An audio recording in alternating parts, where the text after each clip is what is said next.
Hello, everyone. I hope you are all safe and well. Today, I want to talk about something that's a little bit broader than what I usually do, and it's all encompassing more on an organizational approach to things around alignment and connection as a business or an organization. So, this is going to be a little longer than my normal discussions, which I try to keep less than 5 minutes. This will be a little bit longer because it's more all encompassing, but I think it's important right now to talk about your organization and where you are right now and where you're going. And it's also just as relevant if you're starting your business or actually blowing it up and starting all over. A lot of people are really rethinking their businesses right now with what's going on.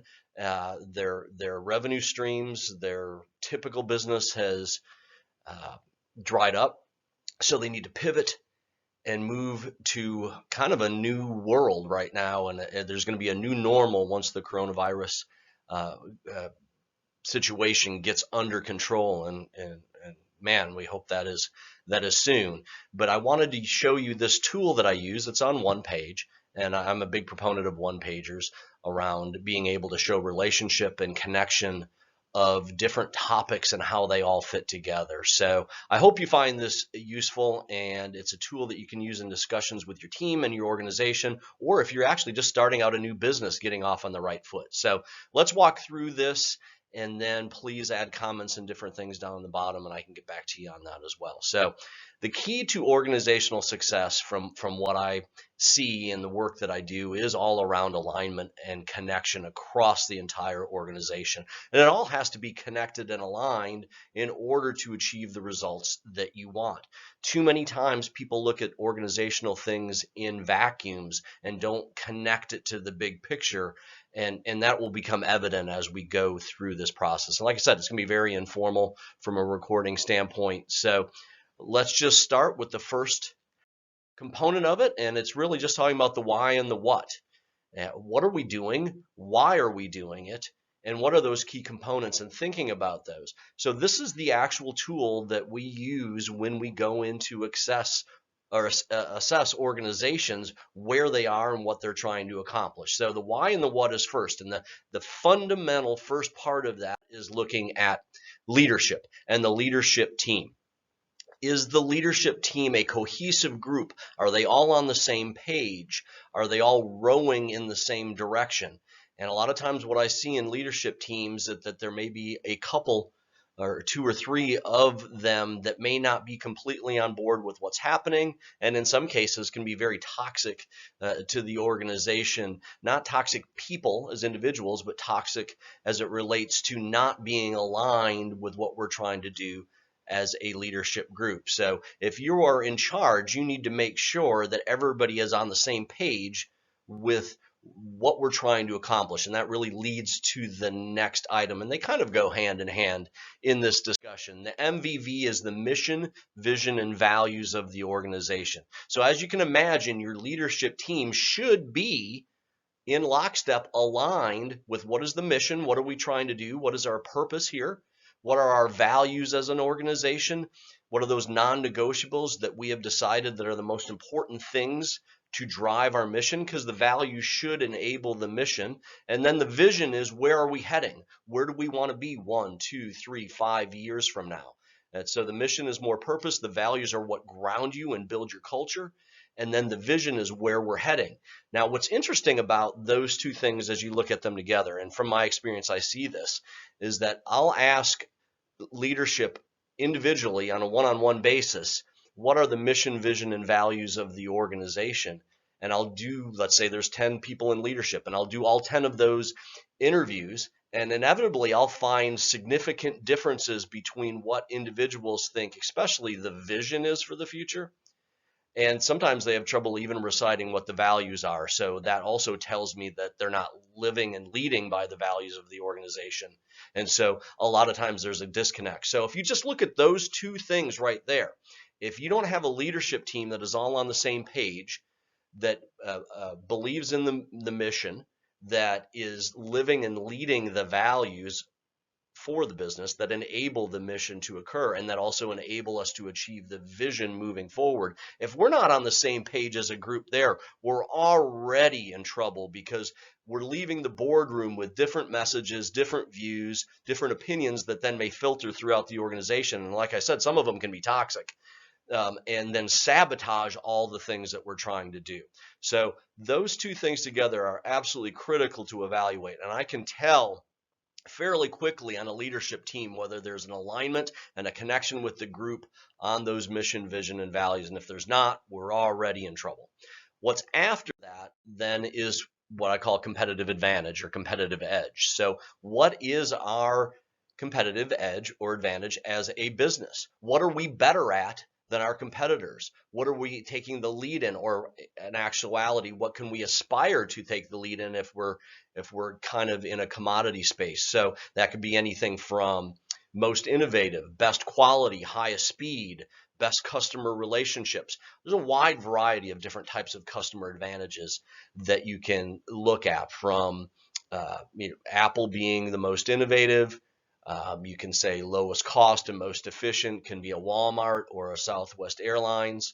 And then when you think about customer intimacy and relational type things, you can also think of something like a Zappos, where they really engage, or a Nordstrom, in the relationship associated with their customers. So defining what your competitive advantage is or edge is. Do we have one? Can we leverage it? Can we build on it? And if we don't have it, what are we going to try to get to, or what's our aspiration as far as our advantage is? We need to define what that is. Jack Welch used to say, if I don't have a competitive advantage, why even compete? So we should have those discussions, and we should be honest about them and make sure that they actually are real, and then we can leverage those moving forward. So those are three big things right there.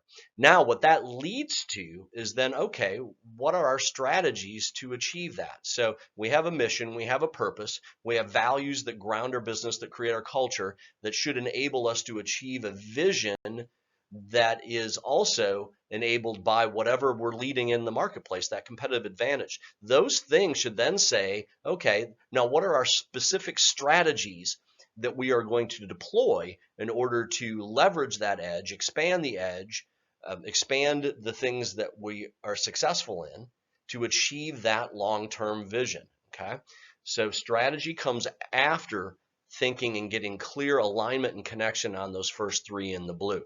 So then what is the strategy? What are we trying to accomplish? Once we determine those strategic objectives and how we're going to move through that, the next thing that we look at from assessing a business is, okay, what are your core processes? Meaning that you have core processes, you have non-core processes, you have strategic processes, you have non-strategic processes. So if I start taking inventory of the things that you do as a business, what are the core things that are going to enable you to achieve your strategy, right? That leverages your competitive edge and helps you achieve your vision downstream that in the future. And so there are things that are core and there are non-core, and some of it, the core processes, depending on what it is that's your advantage. Like if it's quality, then what the core processes will revolve around quality. If it's speed, what are those core processes that deliver speed? Now, there's also a distinguishing between things that really drive your business and things that are maybe compliance related, or things that we have to do in some way, shape, or form to just be in business. So a perfect example of that would be like payroll processing. So payroll processing, by definition, is not a core process. It's a process that needs to occur. Everybody wants to get paid, and everyone wants to get paid appropriately. But it's not something that's strategic. It's not something that adds value. There's no competitive edge to it. Basically, we want payroll to be processed on time, correctly, for our employees. And so when you define it that way, we want that to be as cheap and as efficient as possible, achieving those objectives. And that's why so many times payroll or payroll functions or processes are outsourced to other people. Because why do I want to build capabilities and spend resources in a specific area that doesn't give me any sort of advantage in the marketplace? It's not core, it's not strategic. So we need to be very clear on the things that that we want to define as core, non-core, strategic, non-strategic in our processes, because that's where we should invest in people and resources and time and initiatives to be innovative in the core strategic processes. And the other ones we should look at and say, maybe we have to do those. Could be compliance, could be payroll, things like that. How can we either automate, outsource, or in some cases eliminate those things, because we want to invest our time and energy in the things that truly do matter in driving our competitive advantage and achieving our vision. So defining what those are then determines where we should spend time and energy as a business. The next one is structure, and I'm really talking more about organizational structure in this particular case. So how does our structure then support the core strategic processes that enable us to achieve what we're trying to achieve? A lot of times org structures are created or evolve over time separate from what we're trying to do as a business. And sometimes you can look at an org chart and go, where did this come from? People got shifted around, this function moved from here to here, and it was more people or problems that were issues that were moved around, and it wasn't done in concert with connection and alignment to what we're trying to achieve. So many times you can see org charts that actually sabotage the things that we're trying to do as a business. That structure should support and enable the processes and the strategies to achieve the long-term vision. So structure a lot of times happens on the front end. People do a redesign or a restructuring without thinking about these 5 things in advance or in front of them to make sure the structure supports and enables what we're trying to achieve. The next is performance measures, which is basically saying, what does success look like? How are we defining success? What are going to be those indicators, our scoreboard that says, yes, we have been successful, and defining what those are. And it should be a mix of leading and lagging indicators that mix together to say what success looks like. This is also a question I ask a leadership team in the beginning to say, what does success look like for the business? What are those key measures? And inevitably, if I have 10 interviews, I'll have 10 slightly different versions of what success looks like. And if that is the case, then we actually need to sit down again as a leadership team and make sure we're all on the same page around the metrics that we're working towards, because whatever those metrics are that we're working towards will define the behaviors that we engage in to achieve those metrics. So defining those all in advance. So you can see that's the why and the what. So this is all the structure, alignment and connection from leadership, where we're going, where we're heading, staying true to our values, building the culture, what's our advantage, strategies that create that. Do I understand where our core and non-core processes are? Does our structure support it? And do we define success? Do we know what that looks like in advance? So that's the why and the what. Now that leads to the continuous stuff, which is the how and the when, which is really the day-to-day ongoing process of the business. So first part is people. Are we hiring the right people? Are we putting them in the right roles? Do they have the right competencies? Do they fit our culture? Do they have competencies that leverage our competitive advantage? Are we investing in people in our core processes? Are we hiring people and building those skill sets and competencies there? Next is then around the training and development, which is more long-term. Okay, are we building more skills? Are we building more competencies that support our strategies, that leverage the competitive advantage? You can see the theme here. The how and the when, all of the things that I talk about here in the yellow should go through the lens of the blue and the green that we just went through. That should define who we hire and how we train and how we develop them, where we invest, and how we build more capabilities. Next is process improvement, which is what is our day-to-day kind of incremental ability to get better, the 5 and 10% improvements here and there to support the business as usual and the opportunities that we see. They're not transformational things. They're more of how do we just continuously improve and get better? And do we have that built in to our organizational structure in such a way that it allows us to continually grow and develop? Next is innovation, which is much more around the creativity that leads to breakthroughs. And I like to define innovation are things that people that want, that are willing to pay for. And so If we bring things to market that are new, different, unique, or add-ons, that comes from that innovative culture and that innovative process that goes around. Can we develop things that people want, that people need, and that they're willing to pay for? And then does that help leverage our competitive advantage as an organization? And that's where we should be innovating in. We shouldn't be innovating in payroll. We shouldn't be innovating in necessarily financial closing of the books. What we want to do in those things, because those are non-core processes, how do we do them as quickly as possible? So if we're trying to close the financials, it shouldn't take 21 days. How do we make it take 1 or 2 days? Because the real value in the financial books is what we do with the information. So the sooner we get it, the better we can make decisions based on that information. But the process of closing the books is non-value added, non-core, non-strategic. So we want to innovate in the areas that leverage that competitive advantage. How are we doing in that space? Next is initiatives, which is another term for saying projects and program management. So how are we managing all of the initiatives of the organization? How good are we at all of that? So I have clients where they've got 500, 600 open projects in their program management office, or somebody looking at all those, and I'll ask them, what are the top 5, 10, or 15 projects that are the most strategic of these 500? And no one can give me an answer. But they do know that there's probably 10%, 15 or 20% on the back end of those 500 projects that probably should be stopped, cut off.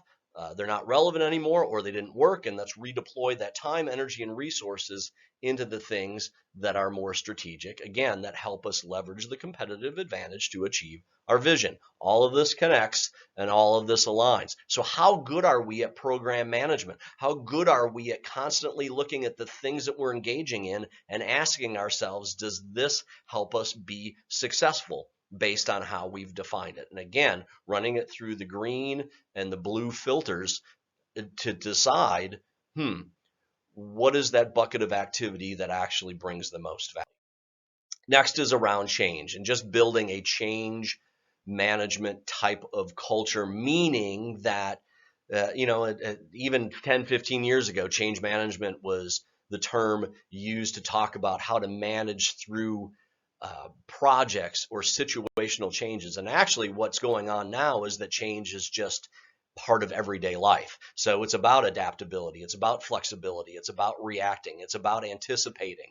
And do we have that competency built into all of our departments, specifically in the core strategic ones, where we should be really good at those things to anticipate and respond to needs in the marketplace? And then last is performance and rewards. So how do we reward people? How do people get promoted? How do they get bonuses? How do they progress in the organization? How do we reward? And we should think all the way back to that first part, which is, are people living the values? Are they helping to achieve the mission? Are they actually on board with the vision and doing things that help achieve that? The interesting thing about a lot of performance and rewards a lot of time is that it's the thing that tends to be the most disconnected from the rest of the things that we've talked about. And so all of these have to connect, and I'm going to come back to that one in a second. So those are the how and the when, and that's the day-to-day stuff. So as you look through every one of these boxes, blue, green, and yellow, ask yourself to assess, how are we in this? Or if you're a new business, how can I create this from day one with connection and alignment? And if you look underneath here, I've got a rate of change, which shows that the blue, the leadership, MVVs, and competitive advantage, shouldn't change that often once you get it right, or once you get it where you need it to be.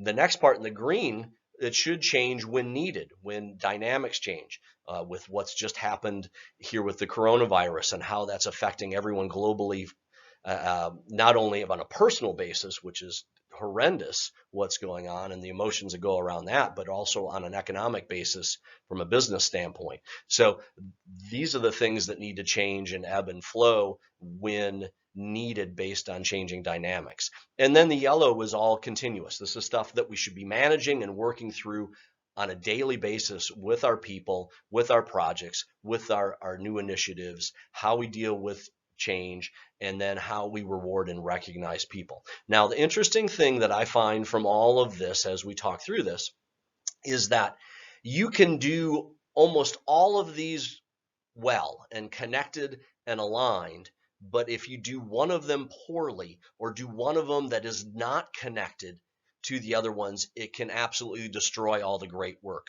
that you did. So let me give you an example of that. So on the front, we may have as a value is that you are collaborative and respectful of others and work as a team.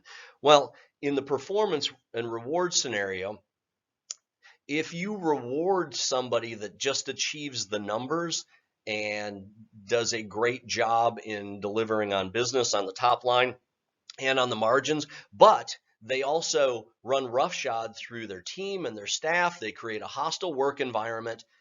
They're not fun to be around. They only manage up and they treat everyone else terribly. But they meet their numbers.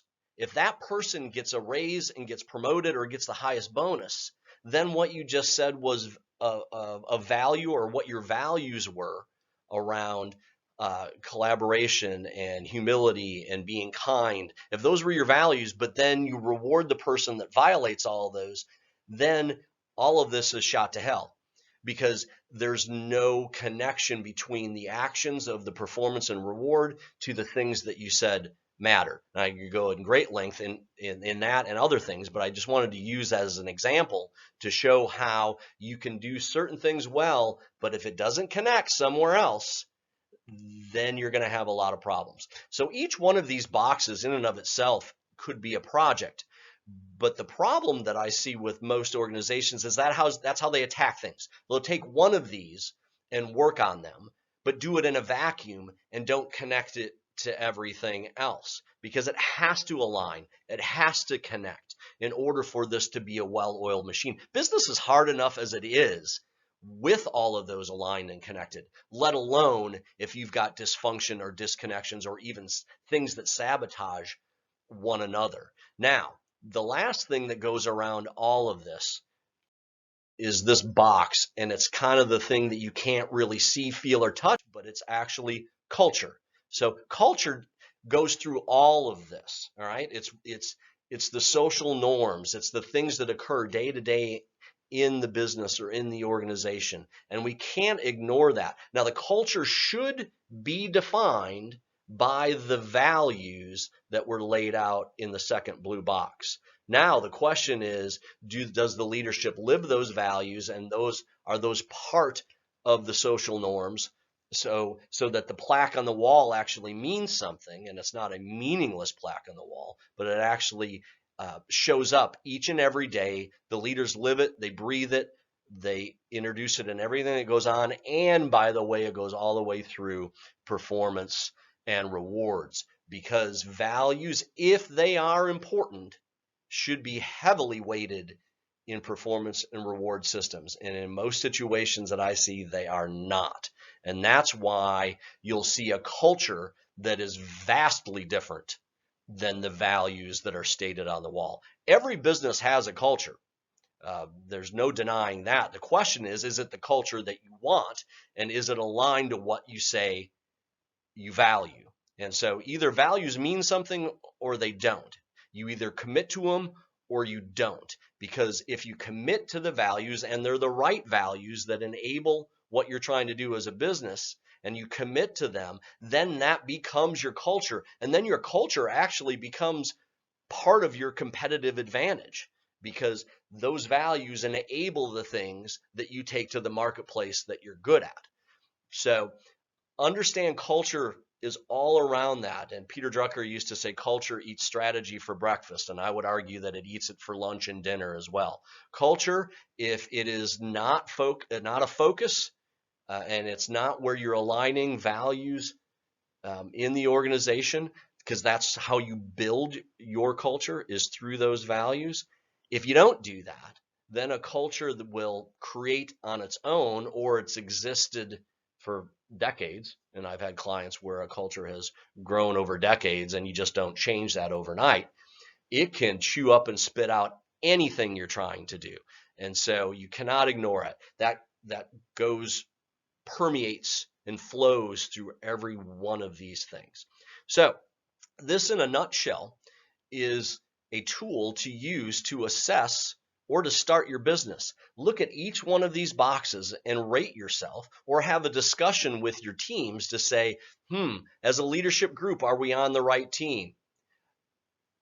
From mission, vision, and values, you can say, do we all agree that these are the values that are important, and are we going to live and breathe them as an organization? And are they the right values that support our mission, that enable our long-term vision by focusing on our competitive advantages? Because if our competitive advantage, let's just say, is relationships and customer service, then our values should have something service related in it that says everything that we do is about service. So we need to connect values to the competitive advantage. They're not done separately. They have to connect and they align. Now, and you go through this, do we rate yourself? How clear are we on our competitive advantage, and do we leverage it? How clear are our strategies? Does everyone in the organization understand them and how they impact them? Probably not.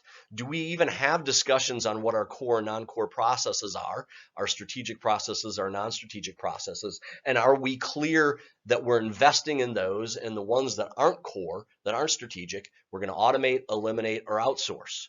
Okay. Does our structure support what we're trying to do? How would we assess that? Are we measuring the right things? And then are we doing in the yellow all the things on a day-to-day basis, well or not well? So it's actually a great tool to facilitate discussions with your team, with your organization. Especially right now, a lot of people are reevaluating, what is our business model? What are we trying to accomplish? What is the new normal? How are we going to have to change in order to succeed? And this is a great one-page tool to walk through with your team, in addition to somebody who is starting a business from scratch. Here are the things that I need to make sure that I get in place so that I have that alignment and connection from day one.